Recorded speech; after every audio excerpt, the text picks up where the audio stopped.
अस्सलामुअलैकुम, welcome to my YouTube channel blend beauty and food. उम्मीद है कि आप सब लोग खैरियत से होंगे। मैं भी बिल्कुल ठीक हूँ और आज मैं आ गई हूँ एक फिर से जबरदस्ती रेसिपी के साथ। इससे पहले कि मैं आपके साथ रेसिपी शेयर करूं, आप मेरे चैनल को लाइक कीजिए, शेयर कीजिए, सब्सक्राइब कीजिए और मुझे इंस्टाग्राम और फेसबुक पर भी जरूर फॉलो कीजिए जनाब। तो आज हम बनाने जा रहे हैं जबरदस्ती कड़ी और उसके लिए हमें जौन से इंग्रेडिएंट्स दरकार हैं मैं आपको पहले पोर्शन में कड़ी के इंग्रेडिएंट्स बताऊंगी। तो उसमें हमें सबसे पहले मैंने ली है 3 पाव के करीब दही। और दही जो है कोशिश कीजिएगा कि खट्टी हो, या आप इसको एक रात पहले ला के रख लीजिएगा तो इसका जो उसमें थोड़ा तुरशपन हो जाएगा, तो फिर ही आपको कड़ी का मजा आएगा। ठीक है।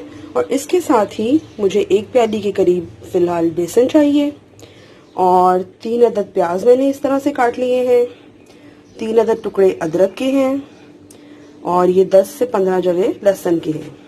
लहसुन और अदरक को मैं ये साबुत जीरा, साबुत धनिया और 3 अदद सब्ज मिर्चों के साथ कूट लूंगी। ठीक है।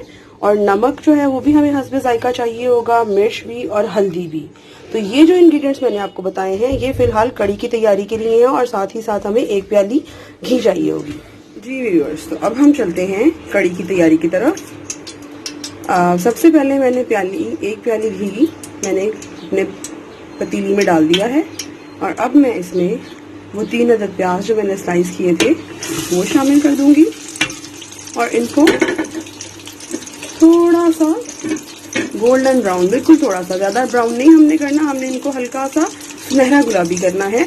तो तब तक मैं इसको सुनहरा गुलाबी होने तक पकाऊंगी। जी व्यूअर्स, तो जब तक हमारा प्याज फ्राई हो रहा है तब तक हम दही और बेसन का मिक्सचर तैयार करते हैं जनाब। तो मैंने जो आपको 3 पाव के करीब दही बताई थी उसमें मैंने जो आपको 1 प्याली बेसन बताया था उसे मैंने एक ब्लेंडर में डाल के दही और बेसन को ब्लेंड कर लिया है और वो हमें इस फॉर्म में मिल गया है। अब जो हमारा प्याज ब्राउन हो जाएगा तो अगला प्रोसीजर हम तब करेंगे। जी व्यूअर्स, तो जैसा कि मैंने आपको बताया था कि हमने प्याज को ब्राउन नहीं करना, हल्का गुलाबी करना है। तो जैसे कि हमारा प्याज अब ट्रांसलूसेंट सा हो गया है तो अब इस स्टेज पर मैं इसमें मैंने जो आपको साबुत धनिया, साबुत जीरा, लहसुन, अदरक का सब मिर्च को बताया था कि मैं कूट लूंगी मोटा मोटा, उसमें थोड़ा सा पानी शामिल करके अब मैं उसको इस स्टेज पर प्याज में शामिल कर रही हूँ।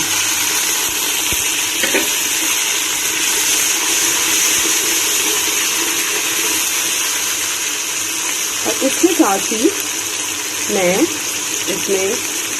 मैंने आपको सब कुछ हस्बे जायका बताया है, लेकिन इस वक्त मैं 2 टीस्पून के करीब नमक और तकरीबन 1.5 टेबलस्पून सूरख मिर्च का और 1.5 टीस्पून हल्दी का इस्तेमाल कर रही हूँ। हल्दी जो है वो कड़ी में थोड़ी ज़्यादा चलती है और मिर्च जो है वो अपने जायके के मुताबिक आप इस्तेमाल करें, लेकिन मेरे ख्याल में कड़ी जो है वो थोड़ी सी तीखी ही अच्छी लगती है। तो अब ये सारी चीज़ें मैं इसमें शामिल कर दूँगी और इसको थोड़ी देर तक भूनूंगी।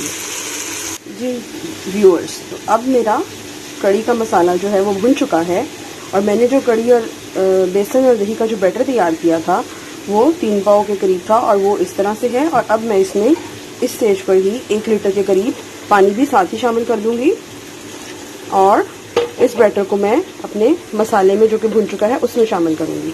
जी व्यूअर्स, तो जैसा कि आप देख रहे हैं कि मेरा मसाला जो है वो भुन चुका है, तो अब इस स्टेज पर मैं इसमें अपना बेसन और दही का जो बैटर है वो शामिल करूंगी और तकरीबन 1 लीटर पानी मैंने पहले इसमें शामिल कर दिया था और मेरा ख्याल है कि 1 लीटर के करीब ही पानी और जाएगा और ये कड़ी जितना पकेगी उतनी ही अच्छा इसका जायका तैयार होगा।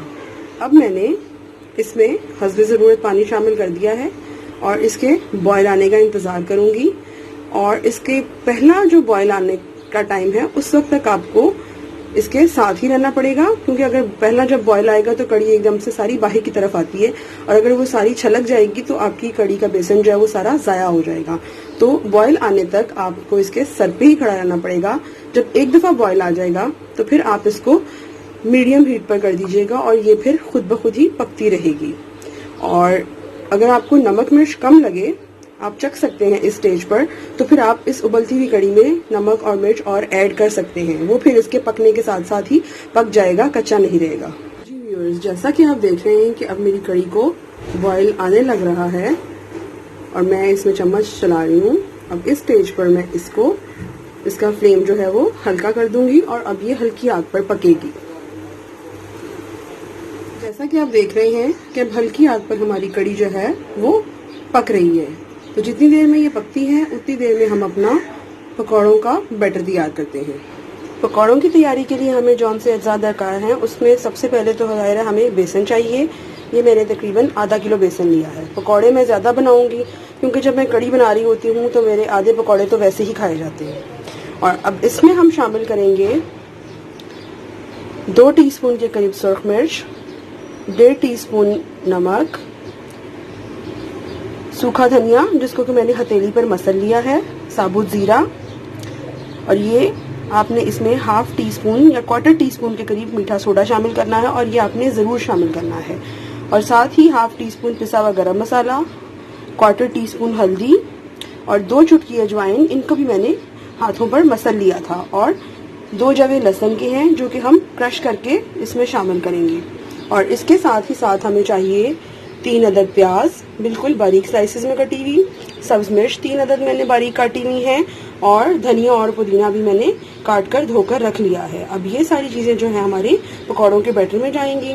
कुछ लोग पकौड़ों में आलू भी शामिल करते हैं, लेकिन मुझे लगता है कि अगर आप कड़ी के पकौड़ों में आलू शामिल करेंगे तो उनका जायका चेंज हो जाता है। तो मैं तो बिल्कुल भी इनके अलावा और कोई चीज़ शामिल नहीं करती। और 1 टेबलस्पून हम इसमें ऑयल भी शामिल करेंगे जो कि मैंने अभी यहाँ पर आपको नहीं बताया। और ये मीठा सोडा शामिल करने से क्या होगा कि हमारे पकौड़े जो हैं वो बहुत, अगर आप कड़ी के बगैर खाएंगे तो खस्ता होंगे, और अगर आप इनको कड़ी में शामिल कर देंगे तो बिल्कुल ये मलाई जैसे हो जाएंगे। तो आपको बहुत मज़ा आएगा। तो ये की टिप है, आपने मीठा सोडा जो है वो इसमें ज़रूर शामिल करना है। जी व्यूअर्स, तो जैसा कि आप देख रहे हैं कि मैंने सारे पिसे हुए मसाले जो आपको बताए थे वो बेसन में डाल के उसको अच्छी तरह से घोल लिया है। और एक की टिप है कि मैं जो बेसन है उसको विस्क की बजाय हाथों से घोलती हूँ, क्योंकि मेरी अम्मी और खाला वगैरह को मैंने देखा था कि वो जब भी बेसन मिक्स करते थे तो अपने हाथ ही इस्तेमाल करते थे, और उनका कहना था कि हाथों से घोलने की वजह से, हाथों की गर्माई की वजह से बेसन अच्छा घुल जाता है और पकौड़े भी खस्ता बनते हैं। तो मैं तो अभी भी हाथ से ही बेसन को घोलती हूँ। जी जनाब, तो मैंने बेसन को अच्छी तरह से घोल लिया था और 5 से 10 मिनट के लिए छोड़ने के बाद अब मैंने उसमें धनिया, पुदीना, प्याज और सब्ज मिर्च वगैरह शामिल कर दी है।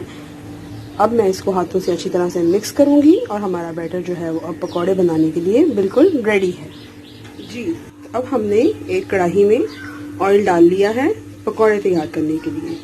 अब हम इसके गर्म होने का इंतज़ार करेंगे और फिर मैं इसमें पकौड़े डालना शुरू करूंगी। और ये देखिए, साथ ही हमारी कड़ी जो है वो बिल्कुल अपने फाइनल मराहिल की तरफ जा रही है। ये और 10 से 15 मिनट में बिल्कुल पक जाएगी। तो मैं इसका चूल्हा बिल्कुल बंद कर दूंगी और फिर आहिस्ता आहिस्ता इसमें सारे पकौड़े शामिल करूंगी। जी व्यूअर्स, तो जैसा कि आप देख रहे हैं कि मैंने चेक कर लिया है, मेरा ऑयल जो है वो गर्म हो गया है। अब मैं इसमें अपने पकौड़े डालना शुरू करूंगी। और मैं पकौड़े जो है वो हाथ से ही बनाती हूँ, चम्मच से नहीं, क्योंकि हाथ से बनाने से पकौड़े जो है एक तो उनका साइज बिल्कुल ठीक रहता है और वो घुटे घुटे से नहीं बनते, थोड़े खुले खुले से बनते हैं। तो मैं हमेशा अपने पकौड़े जो है वो कढ़ाई में चम्मच की बजाय हाथों से डालती हूँ। आप भी डाल के देखिएगा, आपको वाज़े डिफरेंस महसूस होगा कि जो चम्मच से डालेंगे वो थोड़े से घुटे घुटे से बनेंगे और जो आप हाथ से डालोगे वो थोड़े खुले खुले बनेंगे और खस्ता भी ज्यादा होंगे। जी व्यूअर्स, तो ये मेरी पहली खेप जो है वो पकौड़ों की कड़ी में शामिल हो गई है। और जैसा कि मैंने आपको बताया था कि मैं पकौड़े थोड़े ज्यादा बनाती हूँ, तो किस लिए बनाती हूँ ये देखें। अब ये मेरी प्रिंसेस जो हैं वो अपनी पहली खेप जो पकौड़ों की है उसके लिए आ चुकी हैं और अब ये लेके जा रही हैं। ये थोड़ी देर बाद इसकी दूसरी वाली सिस्टर भी तशरीफ लाएंगी और फिर मेरा बेटा भी आएगा, तो इसलिए मुझे पकौड़े जो हैं वो थोड़े ज्यादा बनाने पड़ते हैं। जी व्यूअर्स, तो जैसा कि आप देख रहे हैं हमारी कड़ी तकरीबन तैयार हो गई है और हमारे पकौड़े भी जा चुके हैं कड़ी में। और अब हम तैयार करेंगे तड़का। जी व्यूअर्स, तो तड़के के लिए हमें चाहिए 2 टीस्पून जीरा, 3 से 4 लौंग, 1 दालचीनी का टुकड़ा, तेजपात और 4 से 6 काली मिर्चें। ऑयल को मैंने गर्म होने के लिए पैन में पहले से रख दिया है। और साथ ही ये गार्निशिंग का सामान है जिसमें कि मैंने धनिया और सब्ज मिर्च को काटा है। और अपनी कढ़ी में मैं थोड़ा सा पुदीना भी जरूर गार्निशिंग में शामिल करती हूँ, उसकी खुशबू भी अच्छी आती है और जायका भी। जनाब, तो जैसा कि आप देख रहे हैं कि पैन में जो है ऑयल वो गर्म हो गया है और अब इसमें मैं सारा तड़के का सामान शामिल कर दूंगी और 1 सेकंड के लिए ही, और उसके बाद ये तड़का जो है वो मैं अपनी कढ़ी में शामिल करूंगी। तड़के के बाद मैंने इसमें अब गार्निशिंग शामिल कर दी है। आप देख रहे हैं कि मैंने इसमें 1 टीस्पून गरम मसाला भी शामिल किया है। तो मैंने आपको बहुत ही सिंपल तरीके से स्टेप बाय स्टेप कढ़ी का तरीका जो है वो आसान सा बताने की कोशिश की है। उम्मीद करती हूँ कि आपको मेरी ये वीडियो पसंद आई होगी, और अगर आपको पसंद आए तो इसे लाइक कीजिए, शेयर कीजिए और मेरे चैनल को सब्सक्राइब कीजिए। और मुझे इंस्टाग्राम और फेसबुक पर भी फॉलो करना मत भूलिएगा। मेरा इंस्टा और फेसबुक पेज भी ब्लैंक ब्यूटी एंड फूड के नाम से है। फिर मिलेंगे किसी नई रेसिपी के साथ, तब तक के लिए अल्लाह हाफिज।